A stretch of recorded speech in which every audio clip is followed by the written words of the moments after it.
All right, guys, welcome back. Booze Come in Pairs. I feel like it's another like last episode we were talking. All Star break. That's one of those like baseball holidays. I feel like the trade deadline is another baseball holiday. It kind of gets you geared up again, going. We'll get to that, but I want to start tonight with Craig Counsell. I think there's been a little bit of frustration around how he's managed the team, how he's gone about his business. But I think the biggest thing here, and this is the biggest point I'm going to make about it, the Chicago media in general, and we know this with the Bears, with the Bulls, are overly critical. So the question that Jesse Rogers asked Craig Counsell that he kind of lost his lid on was, are you instructing Christopher Morel to take this aggressive approach and swing for the lake is the term he used. And that's when Counsell just kind of blew him off. But in reality, the Chicago media has run so many people out of town. The Bears especially, like we're tracking how many interceptions Caleb Williams has thrown in OTAs. Why are we doing that? So I think the heart of this comes from the reality of this team is not competing. They went out and got Craig Counsell, and he's kind of the scapegoat for this team right now. But he's not the reason why you're losing games. And I blame part of Counsell's irritability on the Chicago media. What do you think about that angle on it? I tend to agree with that.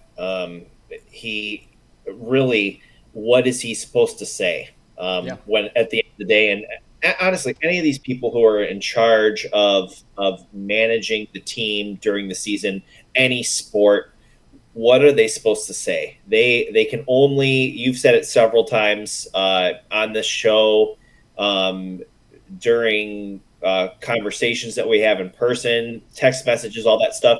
You can only do what you can with who you have on the field. You can only manage so much. Managers do their best to get, and coaches do their best to get the best they can out of players. Um, as a fan, you're looking to Craig because he is the person that is in front of the media the most. You're not seeing much out of Hoyer. You're not seeing much out of Hawkins. You see more out of Hoyer, I feel like, than Hawkins. But yeah, I mean, you got to put the blame somewhere as a fan and you're going to blame Counsell because that's who you see most often. He gives you the same answers, the same. It doesn't seem like anyone's in panic mode when all the fans are like, well, why aren't we in panic mode? We're in last place. We're not doing anything to improve. We trot the same guys out there. We're doing the same things. We're losing the same way. Yeah. So yeah, I mean, I feel bad for him. Yes, can't feel too bad though because he's the highest paid manager in baseball. Yeah. Yeah, I mean, looking back at his time in Milwaukee, we've had this conversation again as well. Maybe Milwaukee's just a better run organization than the Cubs are. Yeah. They don't have the money, but maybe they're just a better run organization. Milwaukee's a better run organization with how they keep farming guys out and creating talent. Their media market isn't as intense. There might be a Brewers post game show, like I've listened to it a couple times, but there's no like daily coverage where they're like hammering Craig Counsell for his moves in the bullpen. Like the fans are voicing it because they're annoyed and upset, but like this type of media, you can tell he's just kind of over it. And I get it. It's like you're getting asked the same questions every day about the same team that's doing the same things, and you're just like, I gave you nothing yesterday. I'm gonna give you nothing today. When Morel was traded, he was a little more candid. He goes, yeah, you know what? He didn't perform well this year. You can't hit 200, right? You need to field better. I think you handed him this roster and said, play Christopher Morel and play him at third base. And he was like, okay, that's what we're going to do. And he did it he managed it to the best of his ability. But he was kind of admitting like, yeah, you know what? It was just kind of a failed experiment. But he said that after the fact. When he's your guy and he's on your team, you're not going to rip the guy to shreds because you need him to go out and play. You need him to keep his head straight. It's just a tough position to be in. And yeah, you're right. He's left sitting there answering for Jed Hoyer and Carter Hawkins, failure to compose a roster that was worthy of winning a World Series. Because that's the standard that we have been accustomed to now. It's like, hey, we've won the World Series. We would like to get back there. And this team was not built for that purpose. So it's like, Yeah. what are we doing?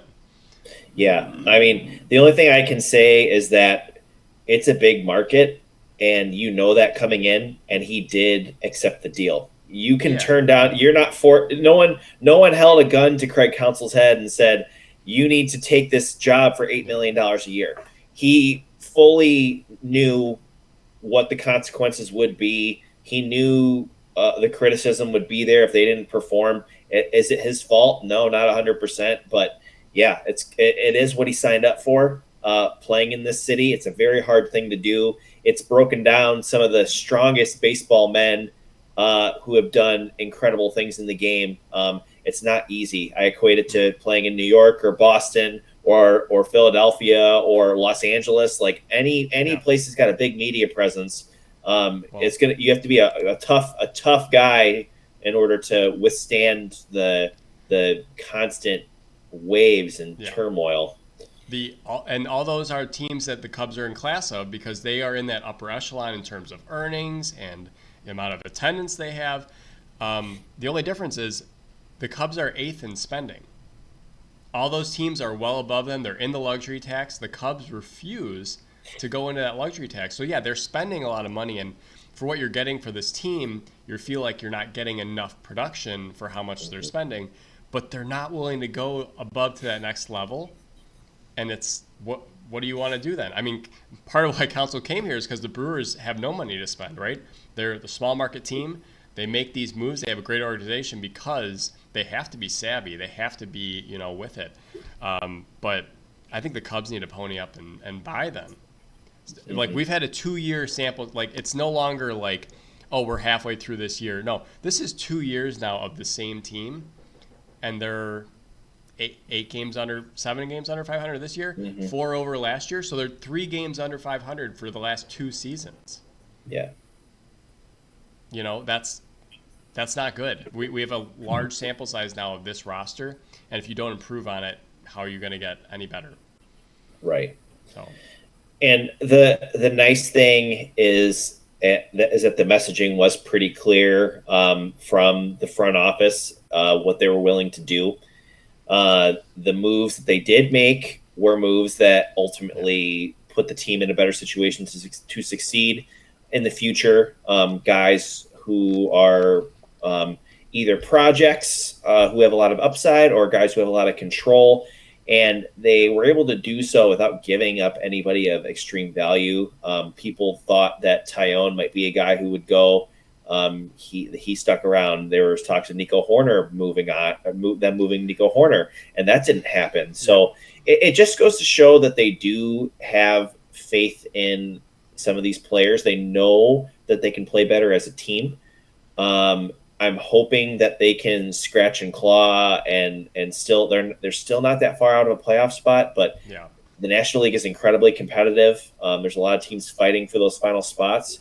I'm hoping that if they ultimately fall short of their postseason goal, that they go out and get someone. They have to spend. I think fans are gonna start getting really restless if they're not gonna accept it 3 years in a row. I just don't see that happening. I agree. Yeah, I think they are restless. I don't think this is a playoff team currently. You're also in last place in the Central. You're behind 4 other teams. There's also other teams competing for the wild card. You're behind a lot of teams that would have to fall apart. I don't think it's in the cards, but also I think this team in particular is not built to win. But I do like, as we kind of transition into the deadline moves, I do like that they used this deadline as an opportunity to get better. They were talking to Jed Hoyer and Carter Hawkins a couple weeks ago about, what are your thoughts on the trade deadline? What is your, big thing? Because they're always big picture. They're always back at the baseball card guys, like wait till the end of the year to judge us, whatever. But they basically alluded to that the trade deadline, while some teams look at it as like, are we buying, are we selling? He goes, you should always look at it as an opportunity to improve your team, whatever that looks like. And I feel like the moves that they made at this particular deadline was not fire sale. You're right. I think if they would have traded Tyone and Horner, you're starting to go into rebuild mode a little bit. But the way they acquired talent, you're right. They didn't give up too much. I did like No. Biggie. He had a good arm. I think the Yeah. Rays are going to do a lot with the players that the Cubs gave up because they just tend to do. You don't win trades with the Rays. If anything, they might break even. But I like Isaac Paredes. Other teams wanted him. Contenders wanted him. The Dodgers wanted him. The Yankees wanted him. So the fact the Cubs were able to pry him away for some good prospects. And yeah, you're going to see Christopher Morel hit 2 home runs in the last 2 games. You know what? He does that. He's still hitting 250 for the Rays. He's 2 for 8.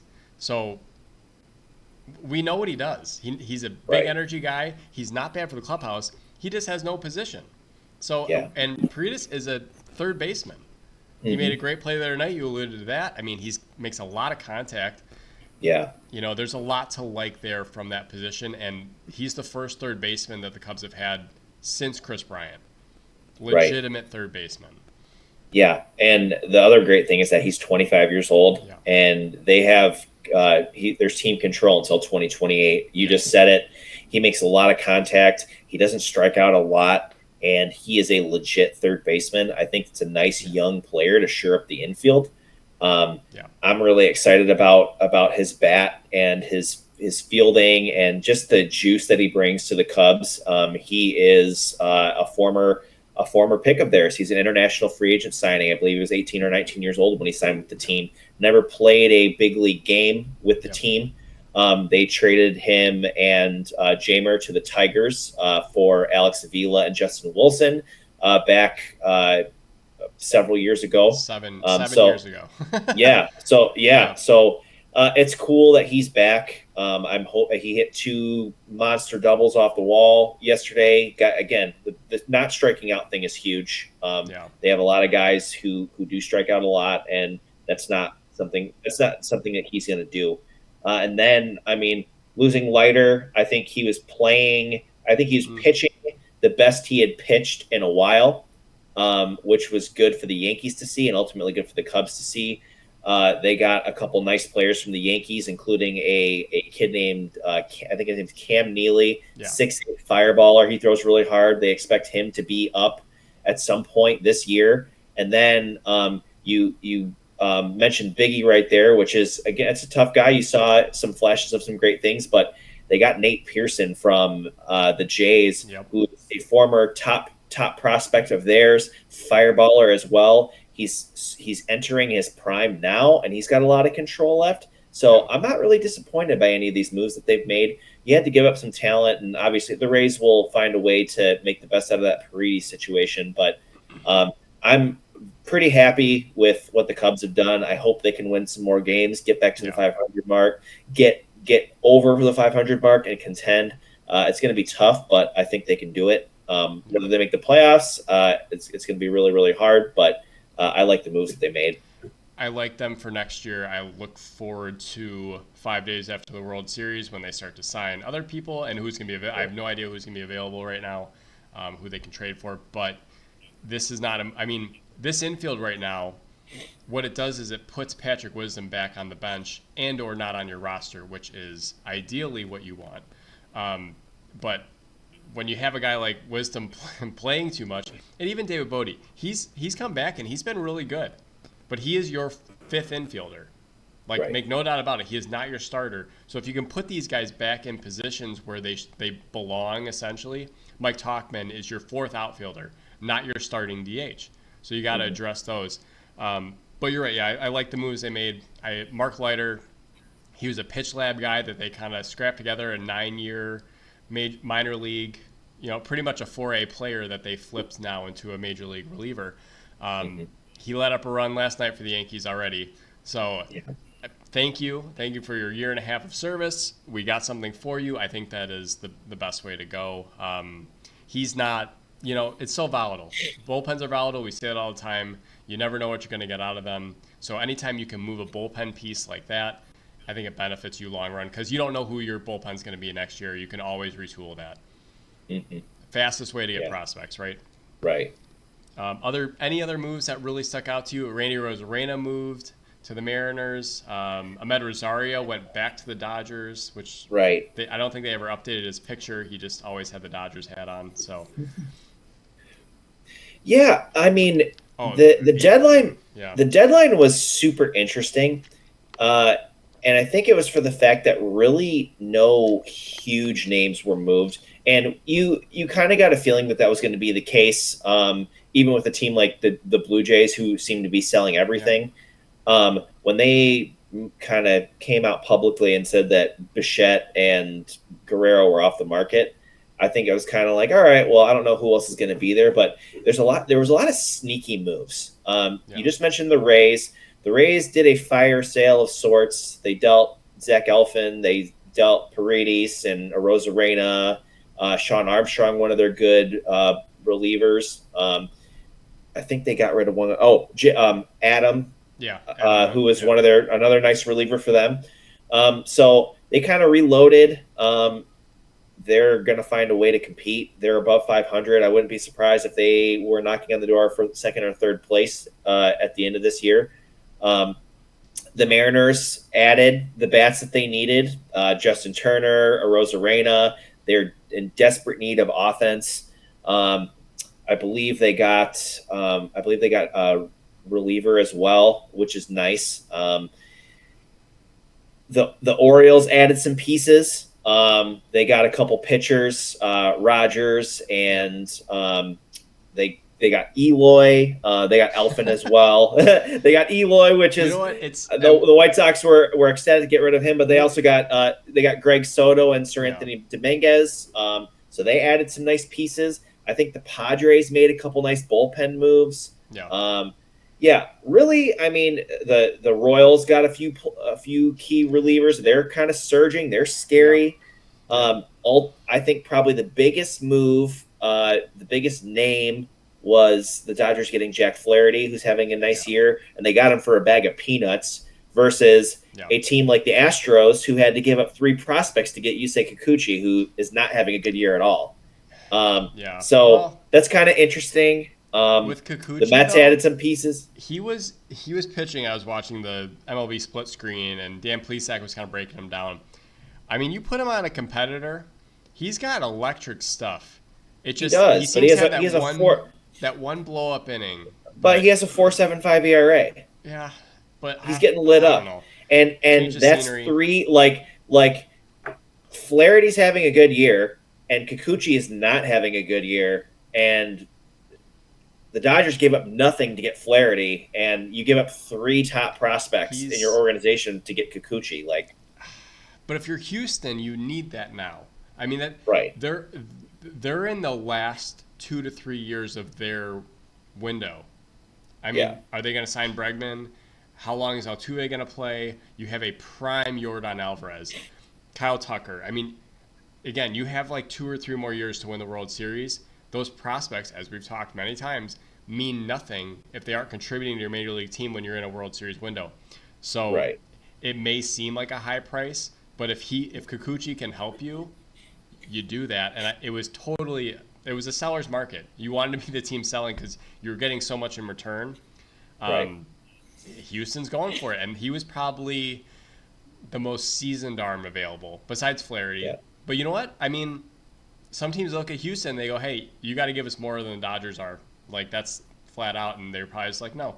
Or maybe they didn't want Jack Flaherty. Maybe they know something about him. They didn't want him Right. pitching for. So you never know what's going through these scenarios. So to say they overpaid, it, it's possible, but Yeah. it's not the Christian Yelich trade until 10 years down the road, and you're like, oh, none of these guys are in baseball. So Right. And I mean, speaking of the Marlins, I mean, they were a seller as well. They yeah, got rid of a bunch of guys, but I mean, they cashed in on that Rogers trade. Rogers is not having a good year, no, and they were able to pawn him off on the O's and get Stowers and Norby, who are both like ready to yeah. go. Like What do you? they will be players on their major league roster probably for Yeah. the rest of the year. After these salary dumps by the Marlins, what do you think their payroll is right now? Oh, Total it's payroll. got to be I know the answer, it's but it's got to be 30 million. oh, South. 14, Wow. $14.7 million is their current Oh, payroll. That wow. means probably every guy is making league minimum. I don't know how else Right. you do it. That's, Yeah. I mean, no one goes to the games. I don't know. The new shortstop they have is doing pretty good. Xavier Yeah, but Edwards. gosh, Yeah. I mean, everyone's ripping Oakland for how they do business. Right. Miami, man, because they got rid of De La Cruz, they got rid of Jazz Chisholm. I Jazz. mean, Yeah. everybody gone. So Tanner Scott, yeah, gone. yeah, and Chisholm's doing great for the Yankees. And He is. I didn't know how bad defensively Gleyber Torres was. He's terrible. He better watch out because he's not going to be playing. Right. Well, he doesn't. The Yankees currently don't have a third baseman, and they're don't. like, "Oh, they wanted Gleyber to move," and Gleyber's like, "I'm a second baseman," and Jazz is like, "Jazz." The thing about Jazz is that he's always going to bring the swag and the energy, and he has been hurt. That's been his issue. But when he is healthy and on the field, he's a very exciting, electric player. He can do a lot of things that not a lot of people can do. So I think he's going to do whatever he can to play wherever he can. He's playing in New York, which has got to be really exciting for him. Yeah, well, you go he's on the biggest stage in front of 6 people at a full house in a pennant race. I mean, yeah, how could you not? And Yankee Stadium. I think any guy who goes there, they were asking guys the All-Star game, what's your favorite stadium? Half them will say Yankee Stadium just because it's New York, it's Yankee Stadium. Right.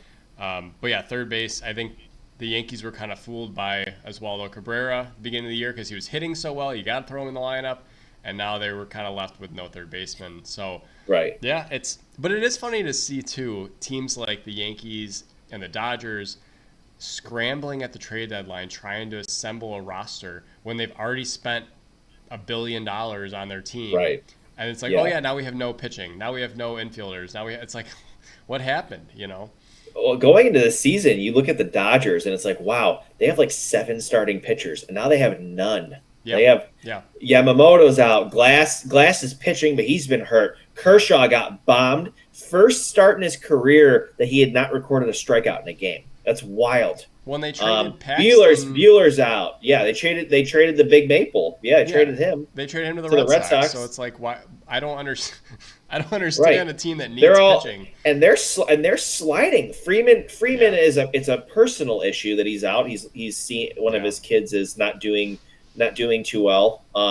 But I mean they're sliding.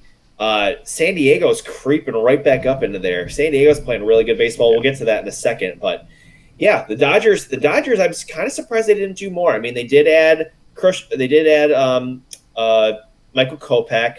They added Tommy Edman. They added Ahmed Rosario. Added Flaherty. So they added some pieces, some versatile pieces. But yeah, I think they're in trouble. I mean, they don't really have a closer. Like they have a couple guys they're trying out. Mookie should come back at some point. Right. But still, Freddie's going to be back soon. But still, it's just like, maybe it's the Shohei Ohtani effect of where it's like, hey, we're in August now, so we can't win baseball games. Right. It's over. My season usually ends in August. Did you guys know that? Yeah. Yes. I've never played in September before. Yeah. Mm-hmm. So I guess who has been – we went over some good stuff. Like were there any surprises to you? Like either guys who didn't go or teams who didn't shed more. What do you? I got a couple teams who I think should have done more and should have got rid of more. But the only team that I was shocked they didn't do anything was, and we've alluded to them before, as probably one of the worst organizations in baseball, is the Angels. I mean, they just got the word that Mike Trout's done for the year today with MCL.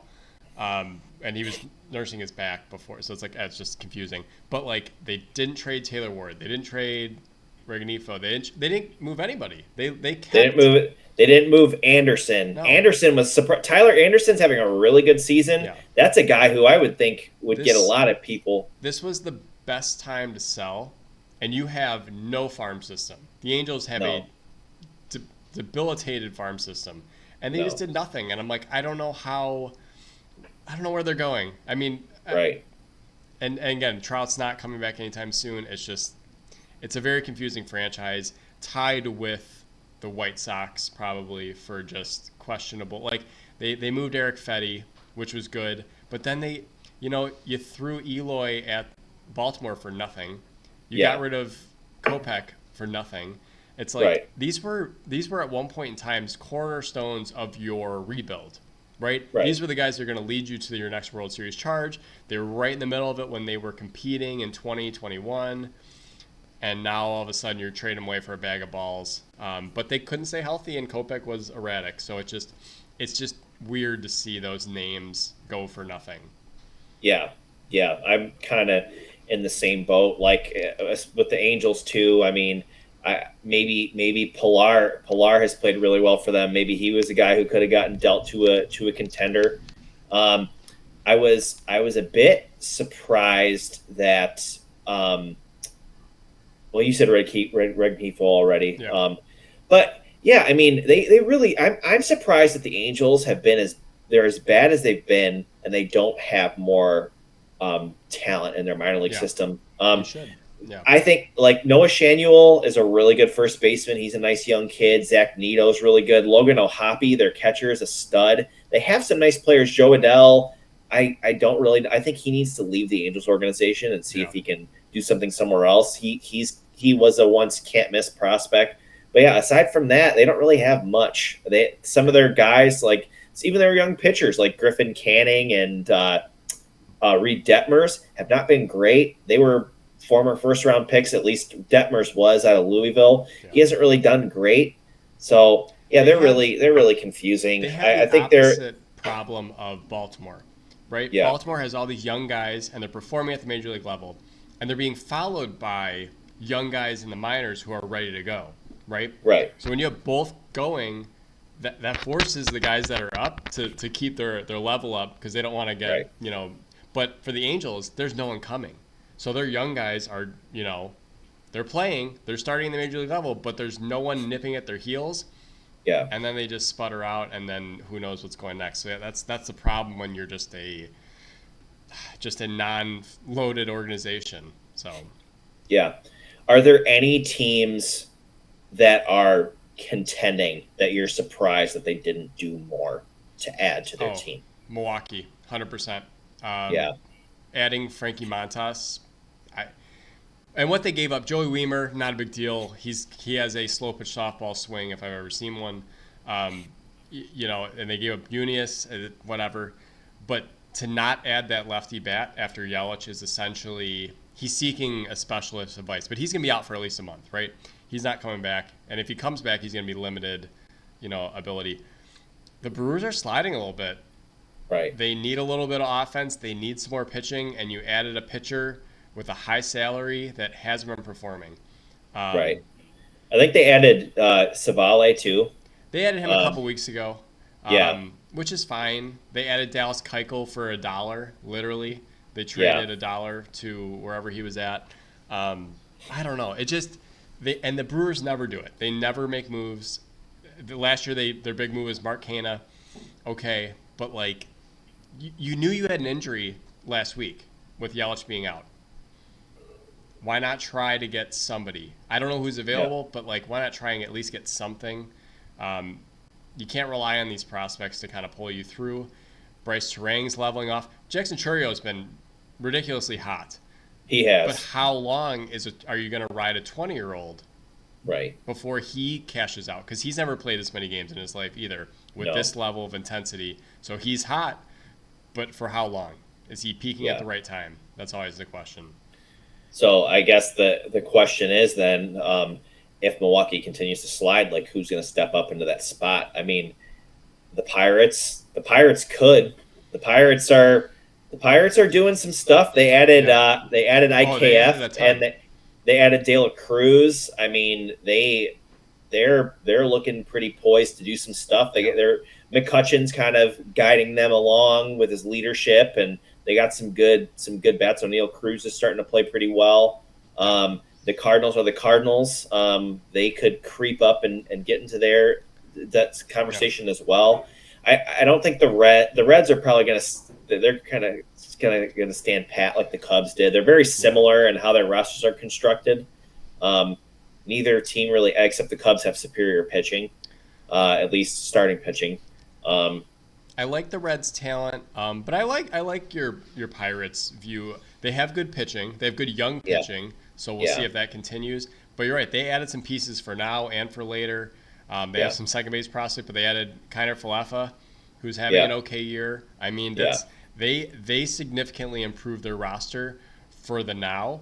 And if Yeah. they don't play well, you just let them all go. I mean, Right. it's really not hurting you. It costs you a little bit, but the Marlins were willing to give up, everybody else. So, yeah, Everybody else. Yeah. I do think they could leapfrog the Cardinals for that second place spot and kind of start barking at the Brewers' heel, especially Brewers' schedule gets hard. Yeah. They have the Dodgers coming up. They have the Braves again. They've lost like 3 of their last 4 series. They split with Colorado, so that's not great.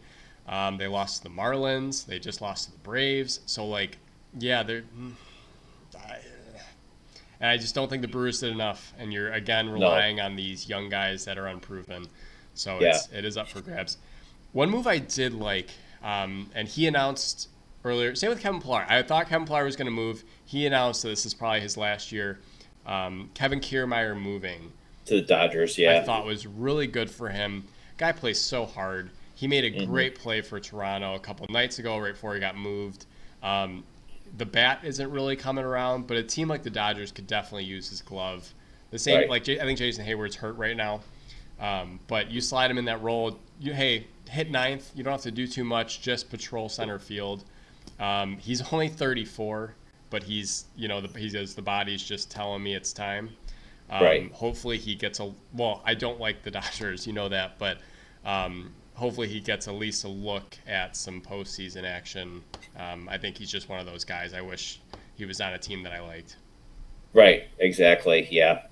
The outlaw, he will always be one of the best, and yeah, lots of injuries have taken their toll on his career. Been deprived a little bit of his just Yep. defensive prowess because he can't stay on the field. But yeah, when your body's telling, he's made plenty of money. I'm sure if he could sail off into the sunset with a winning organization, hopefully not a World Series winning organization, but it's a good one. And his injuries too, it's not like it's fluky. I mean, the guy runs into walls and tears up Right. his shoulder, and like it's all that kind of stuff. So it's unfortunate, but when you play that style of ball, it's just you typically don't have a 20-year baseball career. That just doesn't happen. No, So, you don't have a long shelf life. Yeah. A team, there's a couple points I want to make before we move on. I am a little bit surprised that the Twins didn't do more. They only added Trevor Richards, who has not been a great reliever for Toronto, and they're I don't want to say they're sliding. Cleveland's the best team in baseball currently, win percentage wise, and they're not going anywhere. It doesn't seem, but the Royals have really caught up to them. The Royals are on fire. Bobby Witt is on another planet right now. Yes. Like Bobby Witt is. Mm-hmm. I think he has catapulted himself into the MVP conversation. Oh, yeah. All people can seem to talk about is Aaron Judge, but if Kansas City makes the playoffs and Bobby Witt continues to perform at this level, 340. I mean, 350, 350. pretty much My 350. bad. I'm sorry. But yeah, the Twins, like, it's about getting healthy for them, sure, but like I don't think they're doing anything extremely well. Like their bats are starting to level off. Their starting pitching isn't great. The ace of their staff is Pablo Lopez, and he's got almost a 5 ERA. Like he has not been pitching great. They just haven't been play.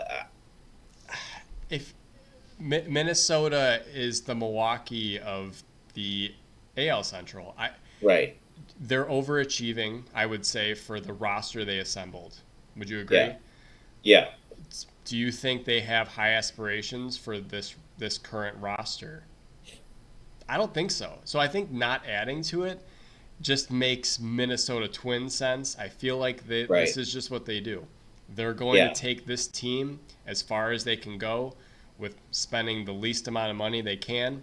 They really don't have a superstar right now. We're used to, again, Joe Mauer going into the Hall of Fame. We're used to them having that one guy or two guys, Justin Morneau, homegrown. This is who we're propping up there. We'll continue to pay this one guy. Currently, they just don't have that. It was supposed to be Byron Buxton. He just can't stay healthy. Or Carlos Correa. They paid him like that. Yeah, you pay that one guy, but Correa's good. Is he special? Maybe, I don't know. He's got that pedigree. He was at one point.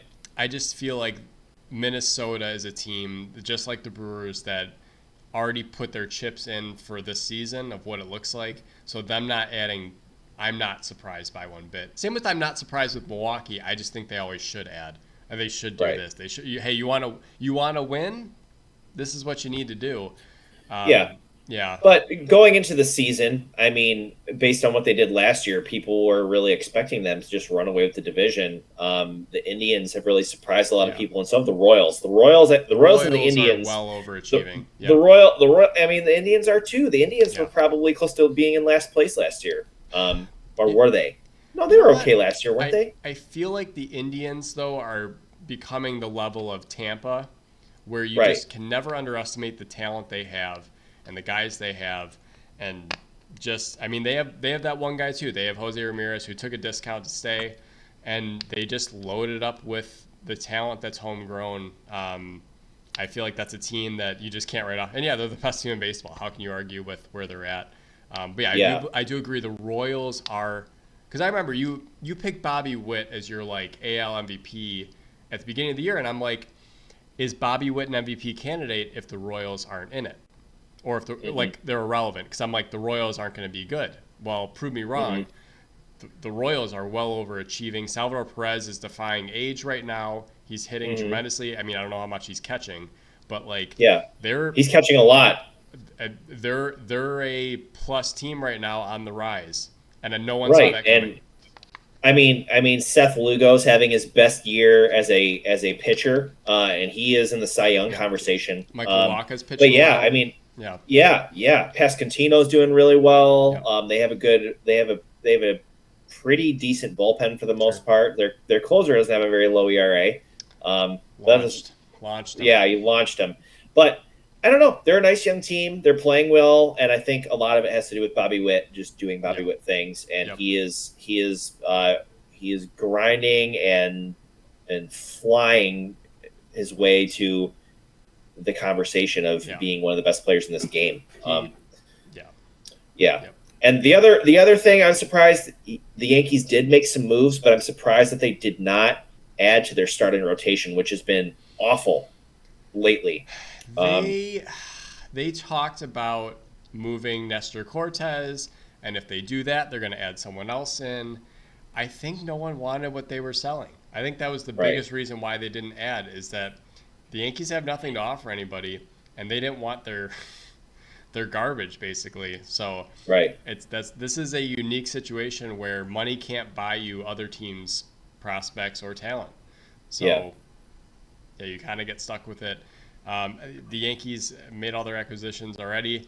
They are a team that will overpay for a Mark Leiter Jr. because they need to add somebody, right? They need to add, some pitching to some degree.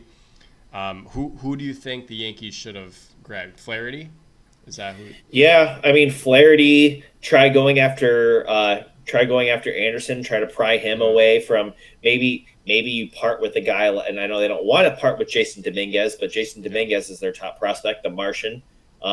Probably could have done something, but why would you want to give up your number one overall prospect for a year of some really I wouldn't say average pitcher, but I mean average pitcher. I mean, they're not going to get anyone great. You insert a guy like that, again, you don't know how Flaherty's going to respond in LA. No. You take a guy from Detroit and insert him into a pennant race, put him in Yankee Stadium, especially a guy who's had struggles in the past.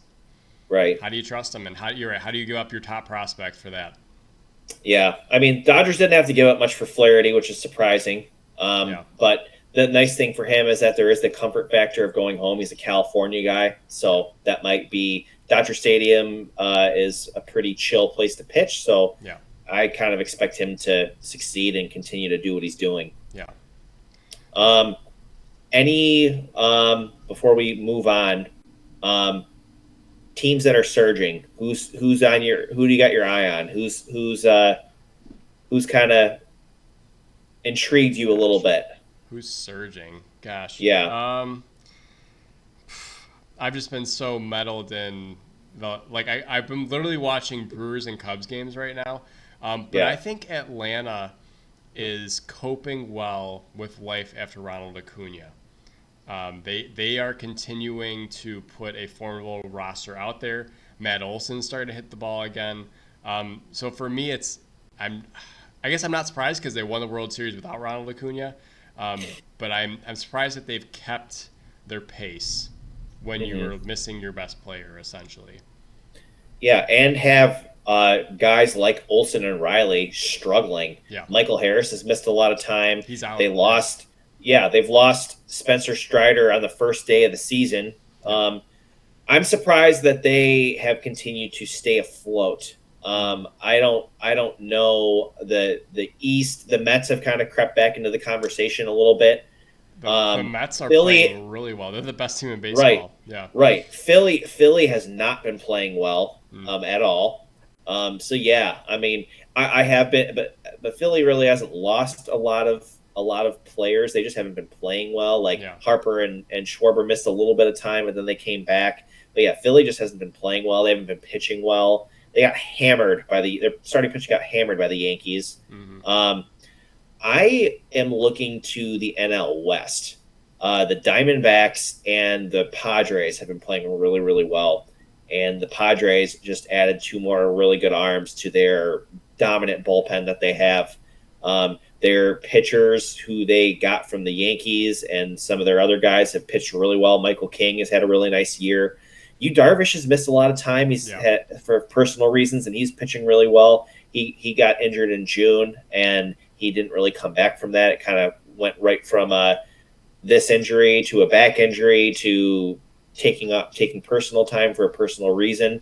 But their offense is starting to click too. Machado's starting to hit. Profar's continuing the pace.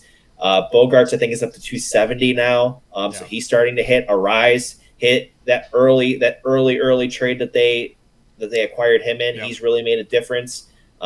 So I don't hate San Diego. I No. kind of want to see them catch the Dodgers. They're not that far back. I think they're only. Let me look at my notes. They're only 4.5 back of the Dodgers right now. Yeah, it's possible. And again, it's crazy to think that you are a better team without Juan Soto, but Right. they are.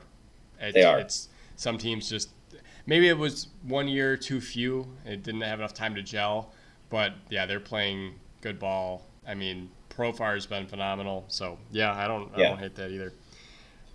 Well, okay, going from rising to falling. We've touched on some of the White Sox moves, but they're about to do something else, which is historic. I I texted you. You're like, what are the White Sox doing that's historic? Well, they have the worst winning percentage currently of all time. If they continue at their current pace, they will be the worst team ever in baseball. 248, I believe, is the lowest winning percentage. The White Sox are currently at 246. They are 27-84. Were the Tigers the worst team? Yes. Yeah. Yeah. Yeah. It was one of those, like, I remember those years. It was like Mike Moreau, and they had like Yeah. 4 guys who had 20 losses or something like that. I Maybe think it's not a that. 38 win season is what you're going to get to. Currently, you're at 27. They've lost 16 games in a row coming out of the All-Star break. You sold a lot.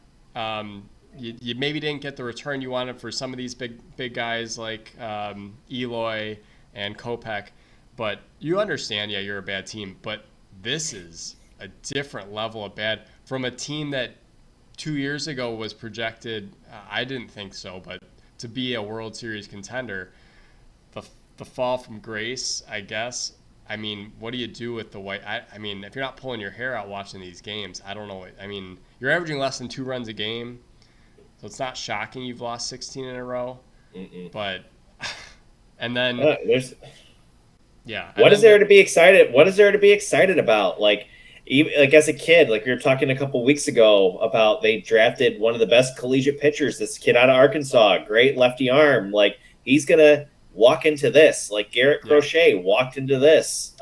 yeah, All these guys, like no one, free agents don't want to go there. Like no, no, like how do you be excited? Like what no. make people excited? Make And people excited. How that's you? the other thing is, yeah, you're Garrett Crochet. You think they're gonna move him, and then he drops the whatever team I go to, I will not pitch in the postseason until I get an extension.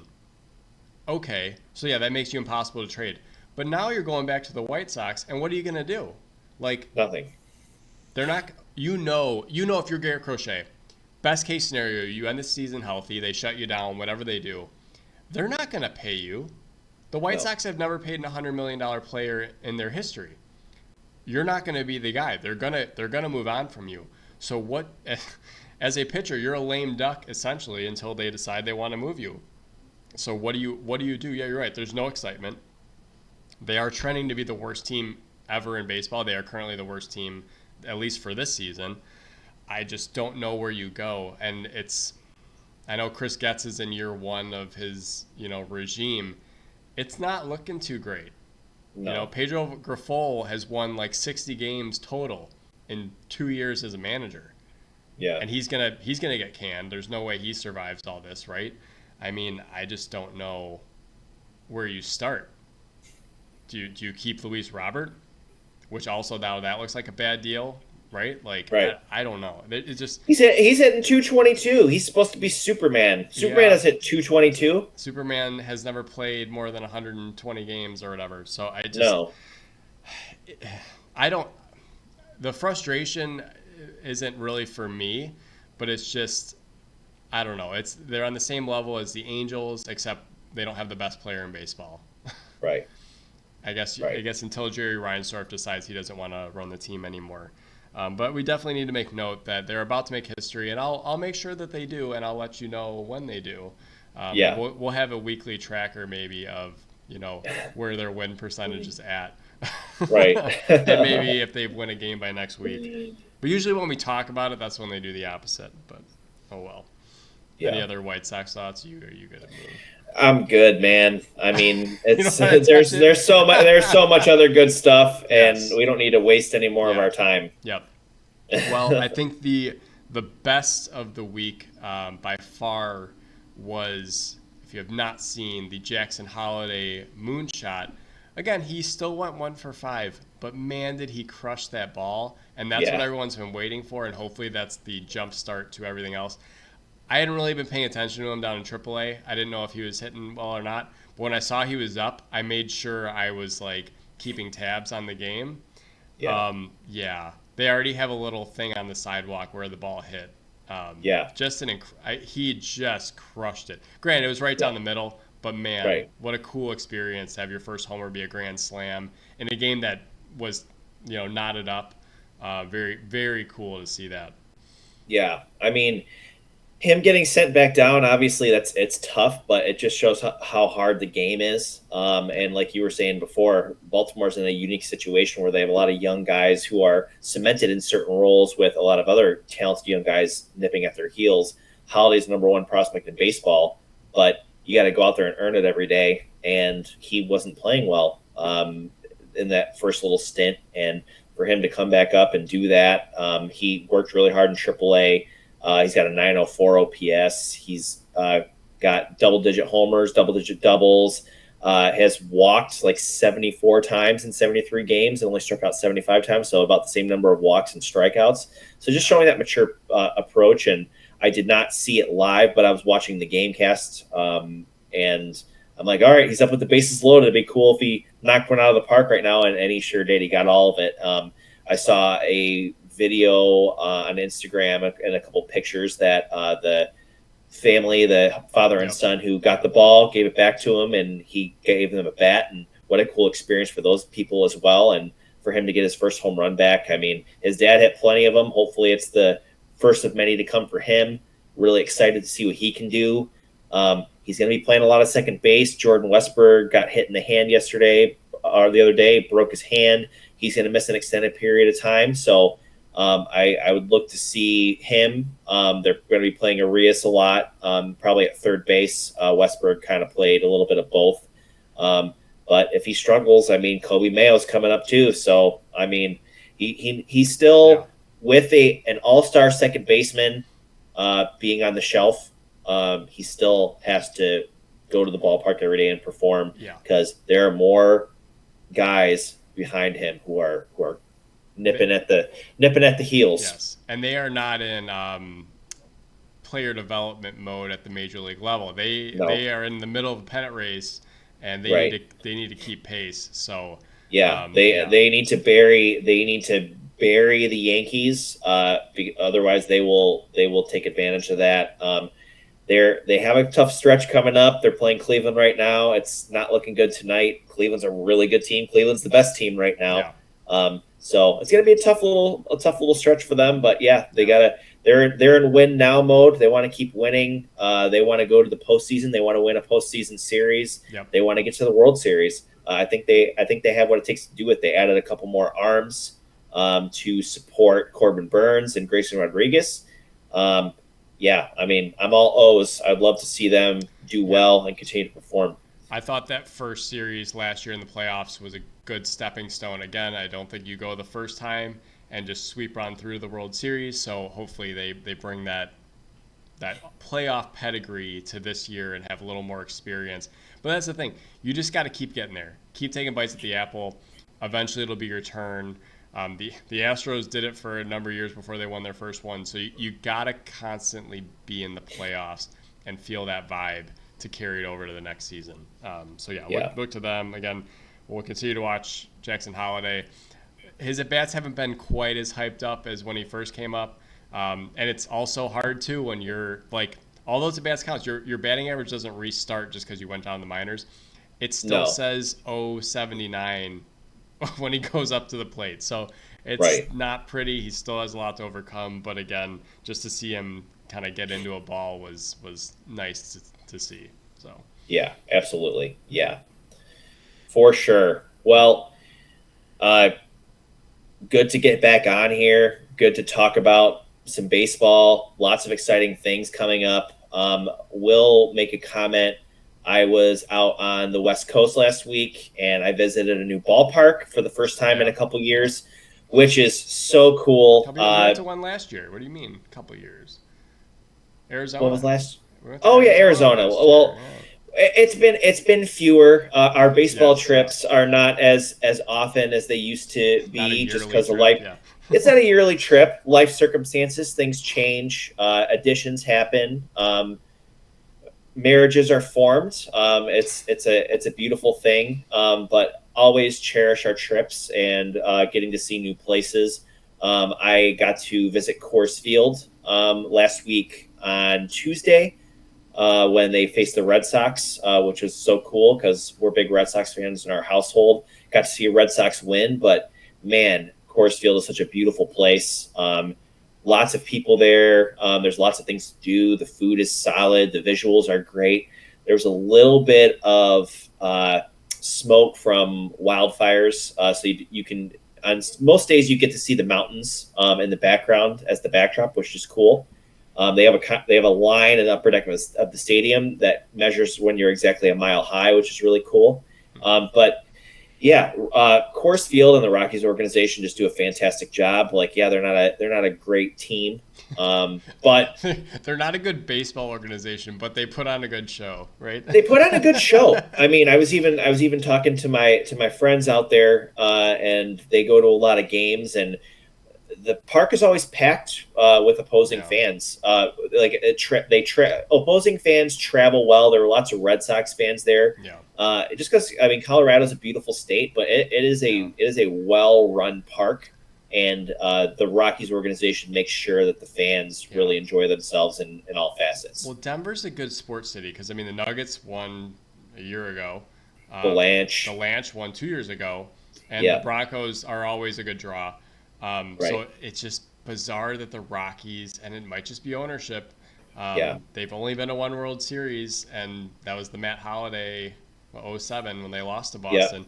But they're just never in the playoffs, and they're just never they never have a competitive team, and it's just bizarre. But yeah, it's good they have a good. I mean, they should use the sight lines. They should have a good stadium.